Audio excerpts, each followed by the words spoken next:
Hello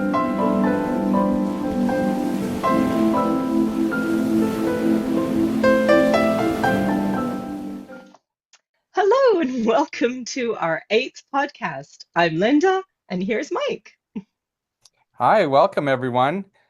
In this podcast series, we are exploring and discussing social threefolding. Linda and I are reading and discussing the original book on this subject, The Core Points of the Social Question, written by Rudolf Steiner in 1919. Our current society is largely an inheritance from older times. Our social institutions mostly evolved from institutions based on monarchies and other hierarchical leadership structures. Today, however, we are evolving toward freedom. We are outgrowing the old structures. What is needed today is more than just fixes and band-aids, more than just working on ourselves alone, or even coming up with more innovative organizations. Although all of this is important, it is still not enough. Because as long as society as a whole is dysfunctional, as long as our social environment is toxic, this will continue to compromise the health of our organizations and the health of each one of us individually. What we need, in fact, is a whole social paradigm shift. We need to restructure our current society so that the economy, the right state, and the cultural life each has its own independent domain. And as we learn more about social threefolding, we will come to see how this reorganization, without being any kind of utopia, will point the way to solving social problems we currently believe are impossible to solve. Now, in the first chapter of the book, The Core Points, we are discussing the true form of the social question. What really lives at the root of social dissatisfaction? It may not be what we currently believe it is. Okay? How does that sit with you, Linda? Fits well, thank you for that. Yeah. And, I mean, what you speak about, the dysfunction of society and how that sort of bleeds into all of the wonderful work that people are trying to do, but it is just a band-aid. It's not really working to help the whole. And I think if we, to your words, I'm learning more and more how important this phenomenal work is. And I get how it is that you spent so much of your life dedicated to this and understanding this. So I really do hope that people will take this up Yeah. and build upon it, understand it, and build upon it. Yeah. Yeah. Yeah, if we're in a bad relationship or a bad work situation or we have, toxic friends or whatever, we can leave. But this is not true of society. We cannot Mhm, leave. mhm, We are our society is something that we are embedded in. And so mhm, we can't, it's like an environment. We can't just leave it. We have to fix it. And mhm, and we can't just fix it by a little thing here or a little thing there. It's a whole system problem.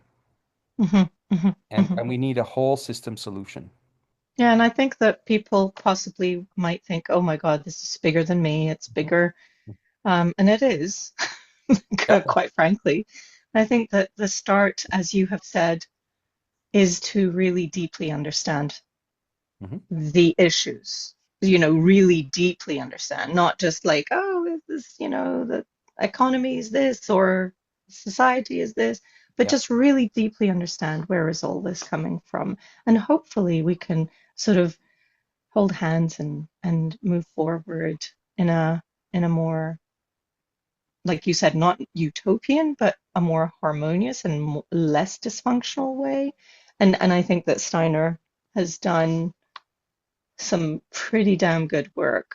And again, this is from somebody who's not a, I'm just a layperson when it comes to this, but I find this extremely fascinating and important work. Yeah, and I think social threefolding is for lay people. I don't think you really need to have a deep understanding of, say, the works of Rudolf Steiner. I think it's kind of on the surface of what needs to be done. And Mm, it's a practical matter. And mhm, what Steiner himself says is that we need to develop conscious social will. And this means we have to be conscious. We have to wake up to things that are previously instinctive. We have to have this social element that you pointed to, the collaboration. We can't do this alone. It's bigger than any one of us. And we have to awaken the will to actually mm, do it and not just talk about it, mm, right? So all of these things are important. Now, in our last podcast, we had begun to wrestle with chapter 1. mhm. A century ago, Rudolf Steiner, who's the author of this book, had posed this question. Should not the immense tragedy of World War I have shaken people up to a new awareness? Should this event not have awakened people to the need for an entirely new social paradigm? There is something alive, stirring deep within human impulses today, something that comes to light when the cracks emerge, but perhaps something that is difficult to put our finger on. We feel something is wrong somehow, but can we bring this something more fully into our conscious awareness? Since the 1860s, the working class had begun to see science as a kind of shining sword they might use to their advantage in the face of exploitation by the ruling classes, by the capitalists and industrialists, who harnessed them to machines and exploited their labor power.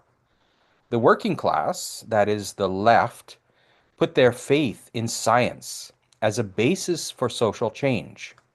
The result was social democracy, and we have seen the positive effects this has brought all through the 20th century and even now into the 21st. And yet, we also saw from the other side the forces of the right, the forces of capital and the ruling classes bring about social change from their point of view as well. So today, we find ourselves caught up in a dualism, a twofold tug of war between labor and capital, between left and right. And the only way out really is a threefold society. Okay? Yes, thank you. All right, so let's switch to the book now.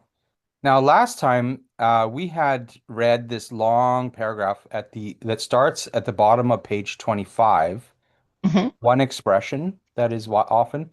So this paragraph goes down, it's like a whole page. Remember, we broke it into parts, Yes. and it ends on page 27. So I'm just Yeah. going to sort of recap that so we can get back on track.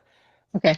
So basically, in this long paragraph, Steiner raises the topic of class consciousness and Mhm. how the working class has come to see itself as a special class, distinct from the ruling classes, with the working class has their own interests. Mhm. They are aware how collectively their contributions of labor are essential to the whole economy. It, Mhm. in a significant and highly influential speech given in 1863, Ferdinand Lassalle pointed to the need for the working class to use science and knowledge to their advantage in their class struggle. And this led to science, or the scientific mentality, becoming the underpinning for socialism and the social democratic movement, even to this day. That is not to say that the working classes were particularly well educated in terms of a specific knowledge of science, only that the scientific mentality, the idea of science as a way of thinking, became central to their class struggle and class identity. Although the working class did not have a formal scientific education, they were organized by people such as Marx or Engels and others who did. Mhm. Yeah. So you remember that? Yes. Okay. So now we're ready to start a next paragraph. This one, it starts, however, plausibly on page Mhm. 27, Mhm. and it just ends a little at the top of 28. Mhm. So before I ask you to read it, Linda, I'm just going to warm it up a little and say what we're about to encounter. Yes. So many argue that the modern working class movement arose from modern economic life, from mechanization, and from capitalism. These arguments may seem plausible at first. However, more decisive is the fact that alongside this external evolution, very specific thoughts have arisen in the mind of the working person. Our current worldview may lead some to refuse to believe that thoughts make any difference. However, it is essential to grasp how the proletarian thinks, because the working class movement, in every way, ranging from moderate to extreme, does not spring up from any kind of natural or divine forces, nor from economic impulses. The whole working class movement springs up, after all, from people, from their mental images and impulses of will. Okay, would you like to read that, Yes. please, Linda? Sure. Excuse me.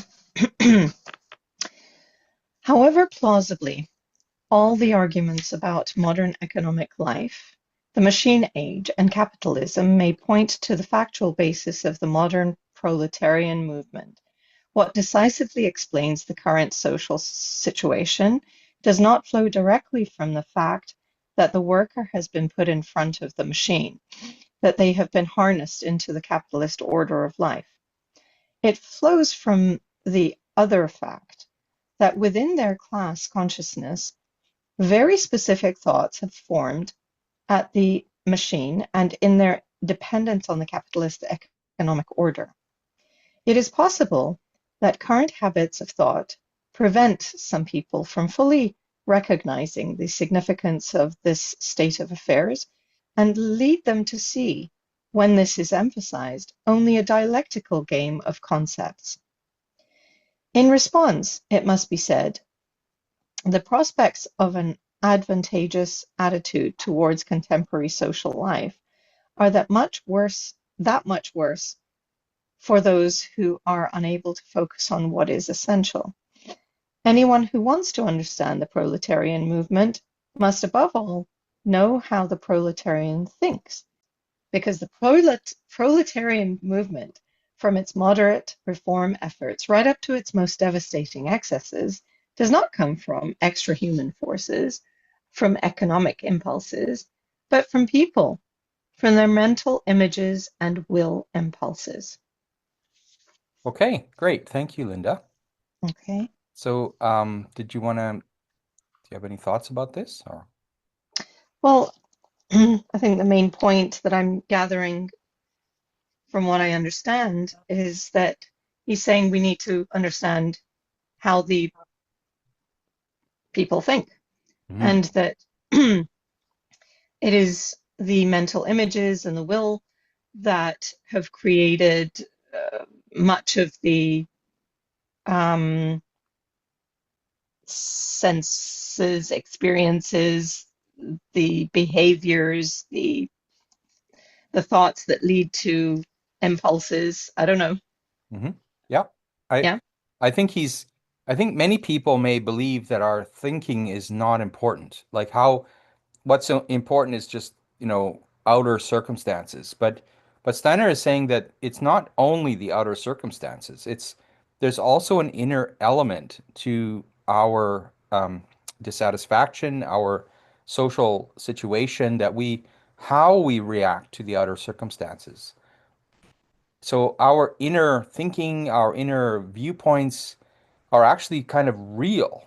They're socially a real factor, not Mhm. just something an irrelevance to not worry about. Right. Because ultimately these impulses come from people. Hmm. They're not some kind of imaginary like natural force or something. Right. And because thinking is invisible, I think like the points that he makes in the philosophy of freedom is similar to this, that, we kind of ignore it somehow and think Exactly. it's not important, but it is. Exactly. Exactly. Mm. And on that note, he says in the fourth lecture of the Social Future series that he considers this social threefolding to be an extension of the philosophy of freedom, of ethical individualism, but now applied to society as a whole. Hmm. So it's entirely interesting to connect the two. So yeah, somehow the way we think is really important. And so what we're going to do in the next paragraph is hugely long.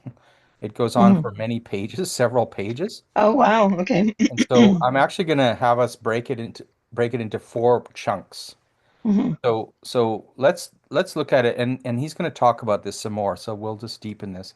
But it starts off the defining ideas, and that's at the Hmm. top of page 28. If you could please, we're just going to do the first chunk where it says, uh, but this took place. Where's that? Right Uh, here, about two-thirds of the way down. yeah. So we're going to do the from the top of the paragraph to before that, Hmm. but this took place. Okay. Hmm. So in this first chunk, he's going to say something like how technology and capitalism do not provide the working person with satisfactory ideas and will forces. In technology and capitalism, the working person could not find anything that filled their life with dignity and humanity. By contrast, the medieval craftsperson, through the guild system in urban areas, could experience a measure of dignity and humanity through their vocation. Their vocation brought them into living, worthwhile, human connection with the whole of society.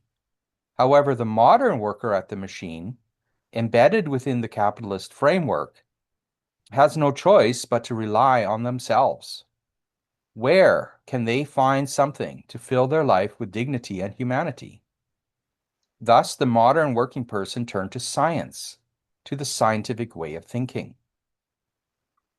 Okay, if you could read that first chunk, please. Sure. The defining ideas and will forces of the current social movement do not lie in what the machine and capitalism have implanted into the proletarian consciousness. The thinking of this movement looked for its source in modern scientific disciplines because machines and capitalism could not give the proletarian anything that could fill their soul with a dignified, humane content. Such a content arose for the medieval craftsperson from their vocation. There was something in the way in which this craftsperson felt a human connection to their vocation that made life within the whole of human society appear to their own consciousness in a light worth living. They were able to look at what they did in such a way that they could believe that what they wanted to be as a human being had been realized. At the machine, and within the capitalist order of life, people had to rely on themselves, on their inner being, when they looked for a foundation upon which a view could be built up that supports the consciousness of what we are as human beings. Nothing flowed from technology or capitalism to support such a view. This is how it happened that proletarian consciousness went in the direction of thoughts of a scientific nature. It had lost its human connection to everyday life. Okay, we'll just stop there. Thank you. Mm. So, as a kind of sidebar, I'll say, in the medieval times, the master artisan was an independent owner of their own tools, their raw materials, and their workshop. But with industrialization, the worker no longer owned their own tools, machines, and materials. And this not only made the worker vulnerable to easy replacement, it also led to a significant loss of dignity and pride of ownership. And so I think this is a really important understanding that if we place ourselves in the situation of somebody who goes to a workplace, they don't own the tools and equipment, they're very vulnerable because they can be fired at any moment. And I think this is what happened with the transition to industrialization, that the worker became extremely vulnerable Mhm. and they lost their sense of dignity and humanness. Right. And I think beyond that also, the level of time that they would put into work Mhm. and the demands of productivity, and the sort of the conditions with which where the owners probably said, "Hey, I'm paying you, but I require you to produce X number of whatever product." The the person who is the owner can set the pace and the, according to their needs. Well, now I have to forego that because I have this salary, or, maybe it's a per, I don't know. Um, and like you said, the vulnerability of being fired, I wouldn't fire myself. Like if I'm in work by myself and I own this stuff, and it's according to the needs. So, and if I actually have take pride in my work, there are people who don't. Let's let's put that in the caveat there. But, generally speaking, we really that part of finding um, value and meaning is through work. It's also through relationships. It's also and it's almost like all of a sudden this sort of idea of working for someone else in the condition under the conditions that we know that weren't great, and the vulnerability, I would say, absolutely loss of dignity, loss of connection to self, even loss of connection to family, because now we have family members and younger generations going out and working for God knows who and how they're going to be treated and never seeing them again, or seeing them very, very scarce. These are the things that are coming up in my mind as we're reading this. Yeah, and we have to imagine how when the economy kind of scaled up with industrialization, each of us took on a smaller task that we would be kind of producing one part of a larger component of a larger commodity or good, and then we'd never actually meet the customer. So there's this kind of notion of we are not working for the customer anymore, we're working for our boss. And Hmm. and really we're not even working for our boss because we're really just working for money. We're working Hmm. to be paid. Hmm. And so we're doing what we need to do to get the money. And so Hmm. um, through the scaling up of the economy, we went from I'm a local producer, I make baskets, or I'm a fisher, and I produce a good that I then personally take to market and I personally meet the consumer and I just feel connected with what I do is connected to the people I serve. But when you move into the industrial age, you have um, this loss. You have this chain of like supply chain where you never meet the end user and you never feel a connection to the whole. You're just a small fish in a large sea, as it were. Hmm. And Hmm. this has lost, we've lost our sense of dignity, we've lost our sense of human relation in the economic life. Hmm. Yeah. Agreed. Yeah. And so what Steiner's going to say in the next chunk, um, he's going to focus on this thinking, okay? So we're going to go back to this notion of science. So let's the second chunk is is going to start, but this took place, and we're going to take it to the next page where it says the modern proletarian. Um, right here. It's about in the middle. The modern proletarian was torn. You see that? Got it. Yeah. So we'll just read from that part, but this took place to there. Okay. Okay. I'm going to warm it up and say Hmm. that Steiner's going to, in this section or this chunk, he's going to say this turning to the scientific way of thinking occurred at a time in history when science had become purely materialistic, stripped of all spiritual content. This materialist science could not give people the dignity and humanity they needed. In older times, worldviews saw the human being as a soul within a larger spiritual world context. Modern science sees us merely as natural biological beings who evolved from the purely material. So, no matter how we may judge the relation between science and religion today, it is a historical fact that the scientific view developed out of the religious one. Yet, in this process of development, the old world views were unable to impart their soul bearing spiritual impulses to the modern scientific view, and thereby the proletarian lost access to spirit.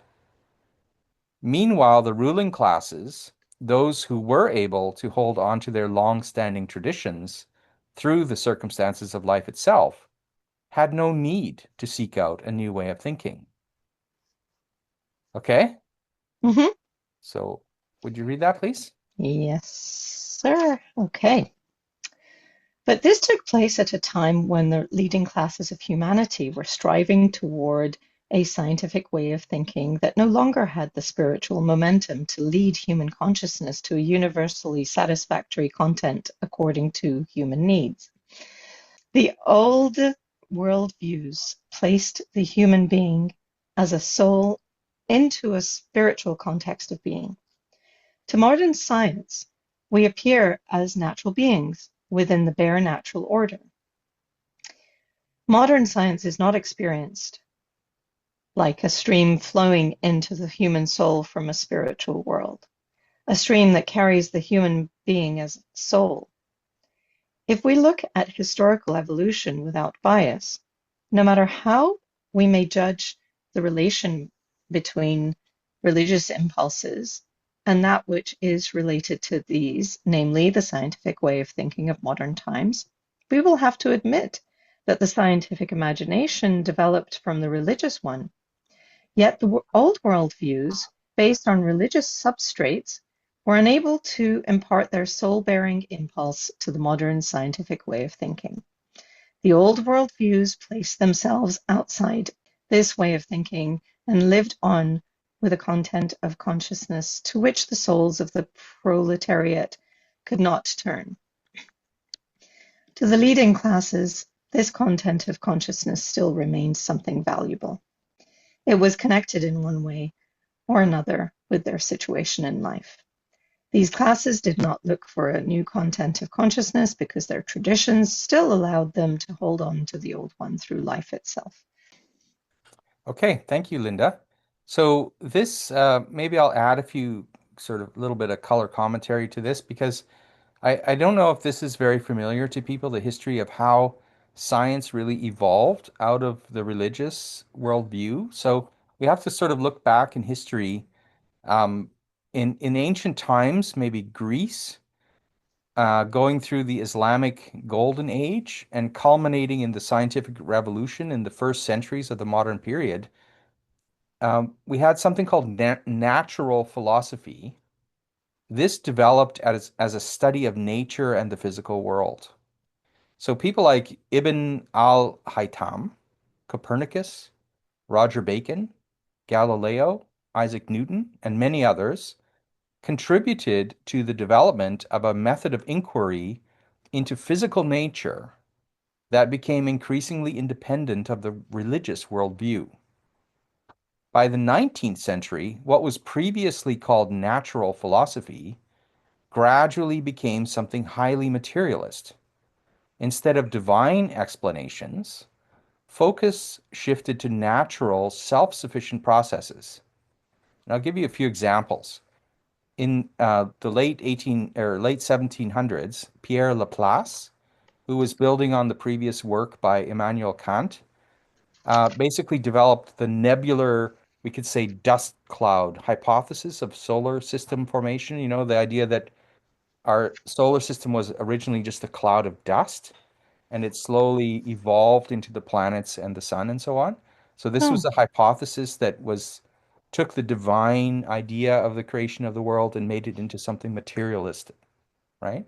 And another example of this was in 1830, Charles Lyell. He had a theory of geological uniformitarianism, which was based on some previous work by James Hutton. And this demonstrated that the Earth had evolved over a very long period of time. And this refuted the previous beliefs and young earth theories that were posited by the religious people. Okay, so this notion that the earth is actually really old. And then in 1859, Darwin famously published The Origin of Species. And this had the hypothesis of natural biological evolution. So this notion that the biological creatures evolved and they weren't created by God anymore, right? And then in 1927, the early 20th century, was the development of the Big Bang theory. This was this notion, it was actually originally developed by Father Georges Lemaitre, and this was further worked upon by others. Yeah, Stephen Hawking, for instance, in the 1960s showed that the universe must have originated out of some kind of singularity described by Einstein's theory of gravity. So it was based on this notion of curved space-time. And so that removed the idea that God created, the universe. And so all of these steps that were happening were basically transitioning out of it, the original idea of science came as a natural philosophy, as a religious component that then evolved away from this religious component. And by the but as we see the parallel in the working classes, we see this movement towards the science, but the science itself was becoming highly materialistic. And then in the 19th century, people like Ludwig Büchner in Germany, Karl Vogt, and Jakob Moleschott, these people championed materialism in general and asserted that everything, including consciousness, arises from matter. And this, in turn, influenced politics and science in the 19th century, including Marx's theory of historical materialism. So basically, we can start to build an imagination for how this materialist science arose and then in turn created the modern scientific worldview in which there was no longer any place for the divine or the divine origins of the human soul. So as the working class became more and more interested in using science as a basis for their thinking, they began to adopt also this materialism. Yeah, Hmm. that help? That is very interesting. Yeah, I was actually that was one of my questions. How did that evolve? So you preempted it very Yeah. well. Well, yeah, that's what he's speaking about in this chunk. Hmm. That had they, science itself is changing, right? And Yeah. they just happened to pick a time when science was becoming very materialist, Hmm. right? Well, I mean, to my understanding, correct me if I'm wrong, but science, at its core, needs to be or is the pursuit of truth. Of, I have this hypothesis. I sort of look for, as unbiasedly as one can for the evidence. And if I come up with a totally different result, then I have to be honest about it. But, you know, one questions that a little Yeah, bit. exactly. And yeah, the word science, it comes from Latin and it means just to know. So literally science just means knowing. No. And as you just indicated, there was a method, the scientific method was developed over centuries. And it was basically, as you say, a kind of hypothesis forming and then verification process. So you would develop an experiment to verify a hypothesis as to whether it is true or false.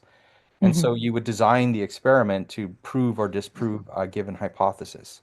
And usually the hypothesis was formed in a cause-effect form. If this cause was present, then this effect would result. And then the idea would be to isolate so that you could find these principles of causation. Hmm. But, there's a whole larger body, and especially Rudolf Steiner has done a lot of work in the field of scientific methodology, and we won't get into that right now, but taking the fundamental idea of knowing, we can expand science, the scientific method, to include other things that are not necessarily material or sense perceptible. Hmm. So the knowing, the method is valid, but maybe the experimental method is limits us to the material. And if we had other ways to verify and other ways to confirm hypotheses, we might be able to have non-material science. Mm. Interesting. Yeah, but we won't. That's another whole rabbit That's hole. another. Yes. Yeah, another discussion for another day. It's something Mhm. Steiner spent many years of his life developing. So, Mhm. Mhm. Very cool. Thank you. okay, should we move on? Yeah. So, we the next part, the third chunk of four, okay, Hmm. is the modern proletarian, and we're going to read from there down to the next page where it says, "Let us consider." Right here. Let us consider. It's about just a few lines down on page 30. Yeah. So we'll just go up to that point. So starting with the modern proletarian, Hmm. uh, I'll just warm it up a bit by saying Hmm. historically, the modern proletarian was torn from their former agrarian life and placed into a new world of industrial capitalism. Through this process of alienation, they lost touch with the old spiritual sources. At the same time, alongside the evolution of modern technology and modern capitalism, modern science developed. The modern proletarian put their trust and faith in science, believing this would lead to the dignity and humanity they had lost. However, the relation the working person had with science was entirely different from the one the member of the ruling classes had. The member of the ruling classes, who could still hold on to old traditions, had no need to make science their soul-bearing worldview. Science was certainly an interesting approach to things, but it did not become an identity for the member of the ruling classes. This fact is evident in how many people write about science today.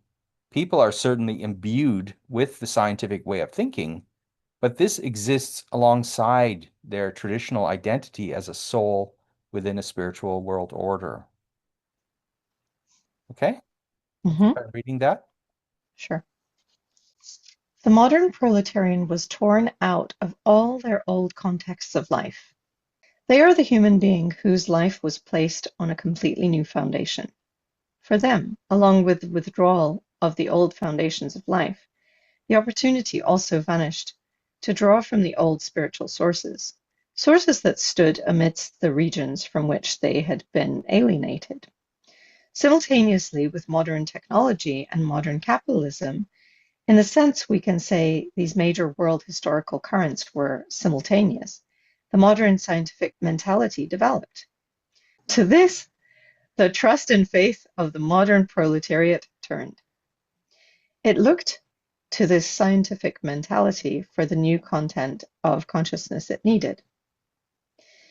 But it was placed into a different relation to the scientific mentality than the leading classes, who did not feel compelled to make the scientific way of thinking their soul-bearing understanding of life. No matter how convinced these leading classes were of the scientific way of thinking, that in the natural order, a direct causal connection leads from the lowest animals to the human being. This way of thinking always remained a theoretical conviction. It did not engender the drive to consider life as is entirely appropriate to this conviction, also on a feeling level.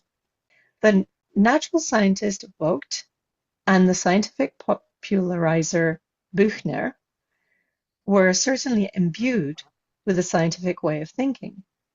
But alongside this way of thinking, something worked within their souls that let them hold on to contexts of life that can only be reasonably justified by the belief in a spiritual world order. Mm. Okay. Thank you, Linda. Um, this is kind of complicated, so I'm wondering if you're still with us here. That's a good question.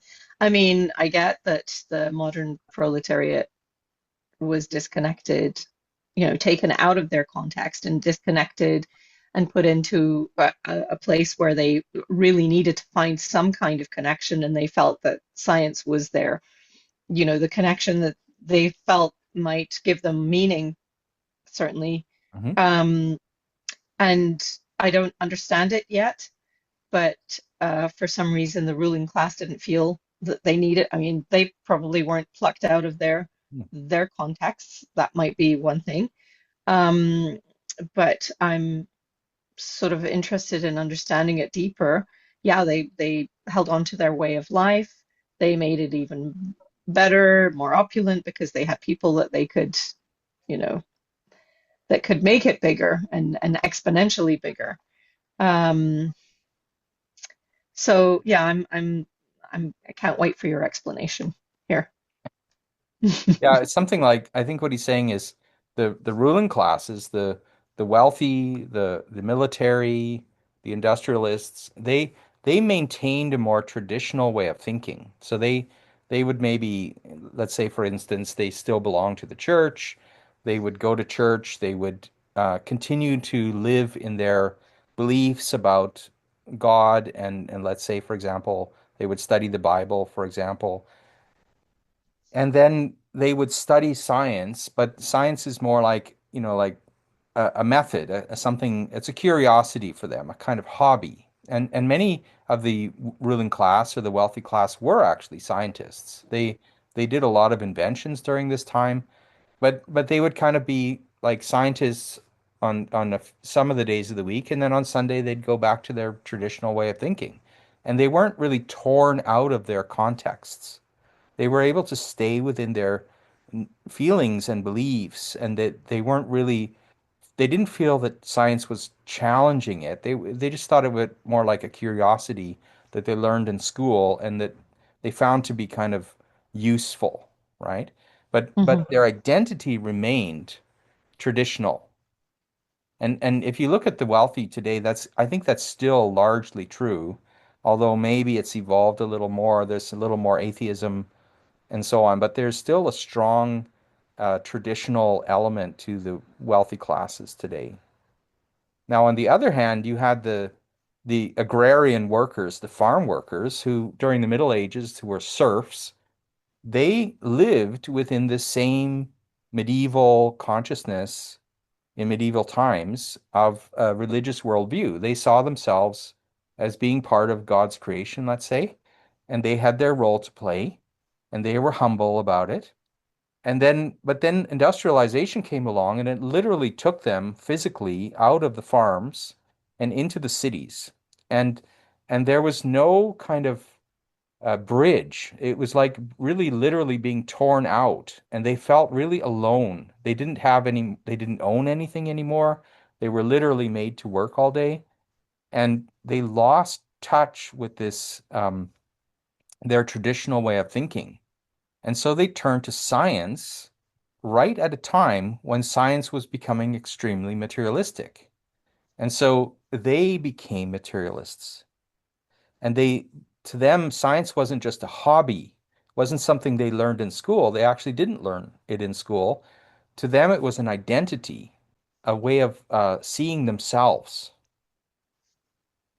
And so there was this divergence between the two classes of people, that the ruling classes maintained their traditional way of thinking as an identity, and the working classes got a new identity. The class consciousness was tied to materialist science. Yeah, Hmm. that makes sense. Can you sort of explain that a little bit more? So for a young man, you know, sort of coming out of the agrarian sort of world, nature, hard work, backbreaking work, goes to the industrial city in hope of, earning money. Um, and now is in I guess, a world where of people that he doesn't know, Mhm. people that don't care about him. I mean, in some extent, I would imagine that, small towns knew about everything about you, so that might have been a relief for some that, I could be anybody. Um, so, I guess reinventing oneself might, I don't know if that was the consciousness then, but being able to sort of find work and then discovering that, oh, life is all about work now. Mhm. And so, I'm not really no next to nature and I'm seeing pestilence, I'm seeing uh, people stealing from people, I'm seeing things that I maybe hadn't seen in that world that I came from. So, kind of like trying to see the context of how the science, how did one lose their tradition? They didn't continue to go to church because they didn't have a church nearby, or they didn't feel have the energy to go. They didn't have the context of family to keep the traditions up. Is that kind of where that comes from, or like, Yeah, I mean, you're certainly in the right ballpark. I don't want to generalize and say everyone's experience was the same. That certainly is hmm not true. It hmm depends on which nation you lived and what part of the world you lived. hmm There were all kinds of things happening all over the world in Asia and Europe and Africa. There's all the hmm colonization, there was so many things happening at once. hmm But let's just sort of have this one picture that will kind of help us to understand what Steiner's saying, and that is, imagine let's say in the German context you had in Europe, mid Central Europe, um, people that were still working on the land. And they had, of course, as you say, their traditions, their communities, they had their stories, they had their church, they had their beliefs. And then along came the steam engines, let's say, in the late 1800s. And the steam engine could replace the work of many horses and many men, and suddenly they didn't need so many workers on in the farms anymore. And at the same time industrialization was happening in the UK, especially in Britain, and also eventually in the late 1800s and the mid 1800s in Germany as well. And so there was a demand for labor in the cities, in the industrial centers. And so, exactly as you say, you can imagine how they were drawn to this new, let's get away from the old farm, the cloister of community and the suffocation of everybody knowing your business. And maybe there was a pull to go to where you can, make it on your own. And they became employees and workers hoping to build up their own wealth. And so they basically were torn out, and their new family were the other workers. They sort of found themselves in this community of other fellow workers who were in the same boat. And then came Marxism, and Marxism kind of taught them this is how you should think. And there was a real education program, and we're going to talk about it in the last chunk of this paragraph. There was these people called agitators, all right? So an agitator is, and there's a footnote in this translation, footnote number 12, and I'll just read the footnote right now. An agitator is a socialist functionary involved in the political work of the masses who, on behalf of the elected leadership, informs people, especially in the work collective, about decisions made by the party and government, as well as by the leadership of mass organizations, and who explains current events in a class-conscious manner. So the idea of these agitator was they would sit down at the end of the day. They would often serve beer to the men who came out of the factories, and they would have these beer halls. And the men would sit down, and these agitators would get up and talk to them about Marxism, and they would basically be educated and socialized into a kind of framework of thinking and identity that was based on Marxist science and on the dialectic materialism, and this need to struggle for workers' rights and economic life. And Mhm. so they felt this new camaraderie in these labor parties and labor groups. Does that help to build a picture?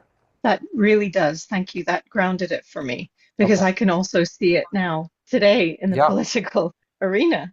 Yep. Agitators all over the place trying to sort of bring in a narrative, and they are very good at what they do. They it seem to sort of I mean, I don't think this is new to Marxism, but I would imagine that the kings and they, would have turned people like they would have to rile them up and tell them stories of how, this person is doing something terrible to themselves and they're causing fear and it's dangerous, so you have to come fight, Exactly. basically. Exactly. Yeah. And this was part of the socialist, international socialism. It was an international movement. Workers unite. It was really Mm, bringing together all the workers all over the world to unite to fight for workers' rights. Okay? And thank I, you. I agree with you. Today, these people still exist. They're only now they've moved to social media, right? Yeah, yeah. Okay. So let's see if we can finish this long paragraph. Hmm. We left off where it said, "Let us consider." Let me find Hmm. my place in my notes here. Yeah. So if we can just do this, the whole chunk from "Let us consider" to the end. Okay. Now, this last part, um, he's going to say something like this, and it builds a picture as well. In contrast to the life of the ruling classes, let us consider the working person's experience. What we just said, right? Hmm. After a hard day's work, usually at some machine in some factory, the men gather together in the evening to listen to an agitator, a socialist representative who instructs and motivates the workers. The agitator speaks in accordance with the scientific mentality. Humanity no longer traces our origins to the divine. Instead, we are purely natural beings who evolved from apes. This became the sole content of the workers, their identity. They took this seriously, as a matter of fact, and from this they drew their conclusions that life was nothing but a struggle for better economic outcomes. Thus, the same technological and capitalist age affected the two social classes of people entirely differently.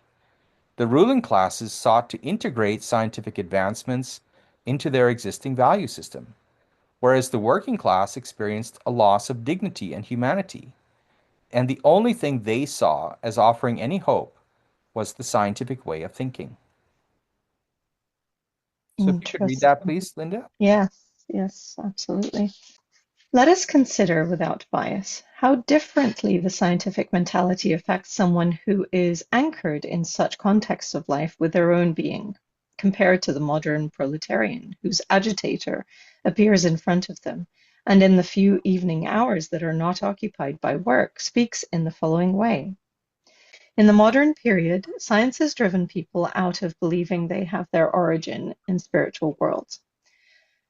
People have been taught that in prehistoric times they used to live indecently as tree climbers, taught that they all have the same purely natural origin. The modern proletarian saw themselves faced with a scientific mentality oriented towards such thoughts when they were searching for a soul content that was supposed to make them feel how they, as a human being, stand within world existence.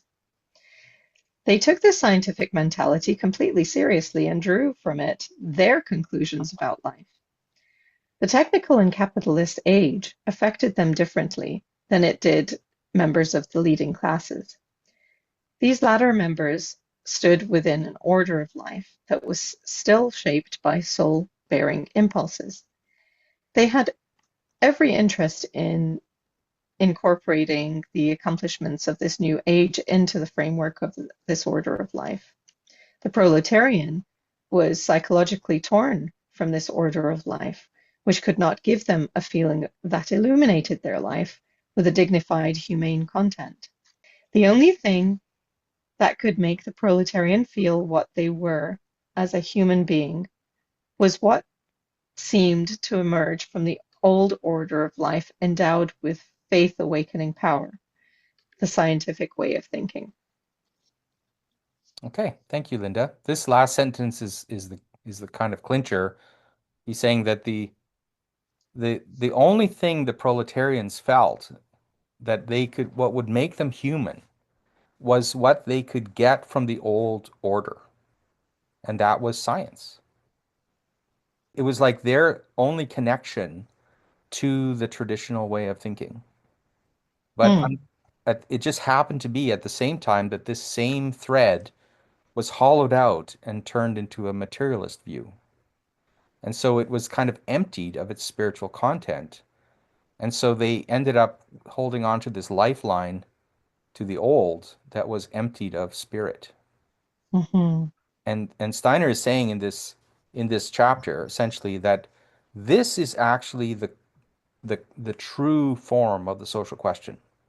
It is not so much that we're not, economic issues are important, no doubt, but fundamentally there's something deeper. There's a deeper dissatisfaction that we've lost our sense of humanity. We've lost the sense that we are a soul within a divine world. The world has become empty for us. mhm, And this mhm. is fundamentally the cause of social dissatisfaction. Would you agree or disagree? I hear you completely. Um, you know, sort of, you look at the r- results of industrialization and you look at I mean, there's so many good things that we can say that came out of it, like, you know, the consumer society is able to buy pretty much, well, not now, but, most times we can sort of buy things that we may or may not need. Um, and, you know, so barring that, though, when there is a disconnect, when we're sort of only looking from the materialist eye view, it does seem devoid. And, what some people might say, well, it's logical, right? Because it's what you can see that is important. And, okay, but how deep are you looking? You know, Yeah. um, Yeah, and maybe. and Oh, mhm. Go ahead, go ahead. yeah, I was just going to insert a thought that, if we compare our life today to, say, the life in the 1800s or something, they didn't have indoor plumbing. They dumped their sewage onto the street. They didn't have refrigeration. They didn't have Hmm. comfort, really, warmth. They didn't have quality clothing that we have today. There's so many things. Like we, in a way, today, even people that don't live very well are living much better than they did 100 and 200 years ago. And No question. Yeah. yet we're still dissatisfied. To me, this points to something else.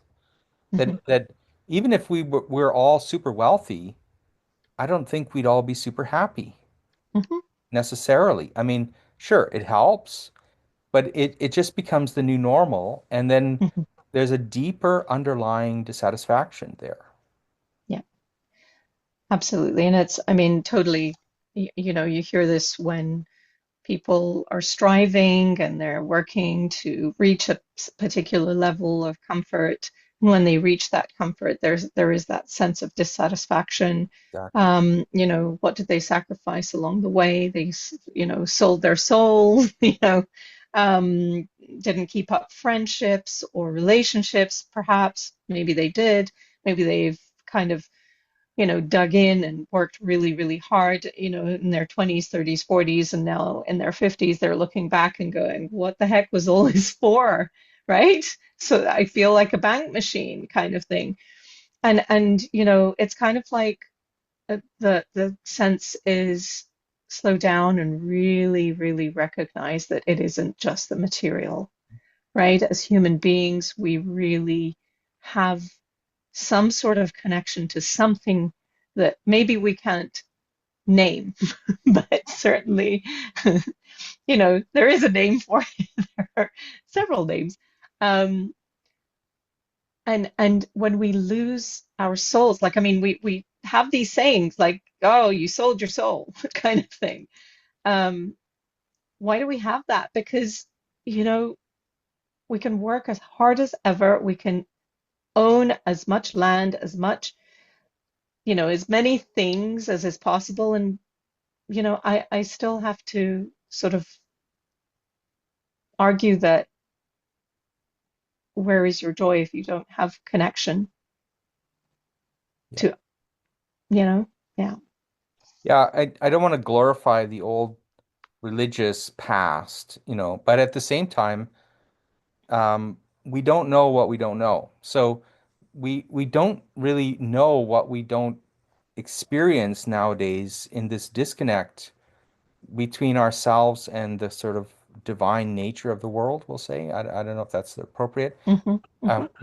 There's a real kind of feeling of isolation, of alienation that we experience that is now so normalized that we don't even know what it's like to not feel this way. Okay, so on that note, we will maybe wrap it up for today. Sure. Sounds good. Okay. Thank you, Mike. All right. See you next time. See you. Bye. If you enjoyed this podcast, please hit like and subscribe.